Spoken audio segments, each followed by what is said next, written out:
on voudrait évidemment s'arrêter sur ce qui se passe à Cavaillon. Cavaillon où, on l'a appris hier, une partie des habitants et des enfants sont restés confinés chez eux par peur au bruit de tirs. Et ça n'est pas la première fois, ça fait des semaines désormais, des mois même, depuis le mois d'avril, que le trafic de drogue est très dur, que la plupart des services sociaux sont partis et que seuls demeurent les soignants dont vous faites partie. Que vous disent ceux qui continuent à faire la tournée dans ce quartier? Qu'est-ce qu'ils voient? Qu'est-ce que vous avez vu se dégrader? C'est les conditions de travail, hein. Un stress permanent, on ne sait pas d'où ça peut venir. Il faut être vraiment sur le qui-vive en permanence, être toujours prêt à partir quasiment en courant en cas de problème. Donc ça devient vraiment très compliqué. Quasiment partir en courant, ça veut dire que les soignants, ils continuent à y aller, mais ils ont peur, y compris pour leur propre sécurité? Tout à fait, ils ont peur pour leur propre sécurité, même si des choses ont été mises en place. C'est-à-dire que on a mis en place avec la police nationale et la police municipale des horaires de patrouille, là où les tournées d'infirmiers sont les plus présentes pour pouvoir les sécuriser. Mais ça, le stress reste quand même permanent vu les événements qui se déroulent depuis plusieurs mois. Avec Jean-Thomas Bailly, une double peine en quelque sorte, c'est-à-dire que l'on entendait le témoignage tout à l'heure de ces habitants, notamment de cette maman dont on percevait une angoisse folle à l'idée que son enfant de 13 ans rentre seul après l'école. C'est une population qui donc non seulement vit de plus en plus confinée et a le sentiment d'être abandonnée, mais qui a particulièrement besoin de soins, parce que c'est aussi une population qui est souvent assez précaire. Ils ont besoin de vous. Est-ce que vous avez parmi vos confrères des gens qui parfois sont trop découragés et se disent on va finir par ne plus y aller? C'est compliqué. On a quand même dans ces professions-là cette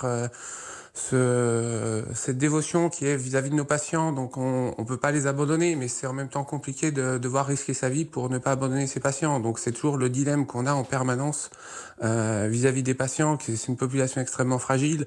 Il faut qu'on reste à ses côtés, mais ça devient vraiment très très compliqué et c'est toujours voilà, on est toujours pris entre deux feux. Pris entre deux feux, en Oui. préparant cette émission, vous nous disiez d'ailleurs qu'une infirmière vous a raconté qu'il y a quelques semaines, elle a senti les balles siffler. Voilà, non, non, voilà, elle a entendu les balles siffler, elle a dû se réfugier chez une patiente pour pouvoir se mettre à l'abri. Donc jusqu'à présent, ça arrivait qu'il y ait des tirs, mais ça se passait principalement la nuit. Maintenant, c'est en pleine journée, n'importe quand, n'importe comment. On sent qu'il y a aucun contrôle.